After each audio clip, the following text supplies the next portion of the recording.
ሌላው የራስ ምታት አይነት ከውጥረት ጋር ተያይዞ የሚመጣ ወይም ቴንሽን ታይፕ ሄዴክ የምንለው ነው።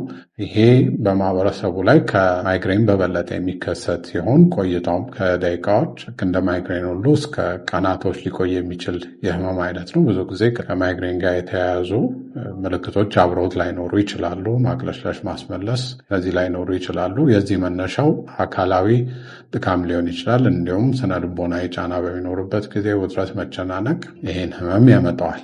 እነዚህ ህመሞች ሲኖሩ የራስ ምታት ማስታወሻ መያዝ ለዚህም ይጠቅማል። ምክንያቱም ቴንሽን ታይፕ ሄዴክ ወይም ከውጥረት ጋር የተያያዘ ህመም ግንባራችን ላይ ውጥር አድርጎ የሚይዘን የህመም አይነት ሆኖ ሊደጋገም ይችላል። እንዲሁም እያለፈ በወር ውስጥ እንዲሁም ብሎም በዓመት የተወሰኑ ጊዜ ሊከሰት ይችላል። ግን እነዚህ ህመሞች በተደጋጋሚ በሚከሰቱበት ጊዜ በተደጋጋሚ የሚወሰዱ መድኃኒቶች በራሳቸው ራስ ምታትም ያመጣሉ።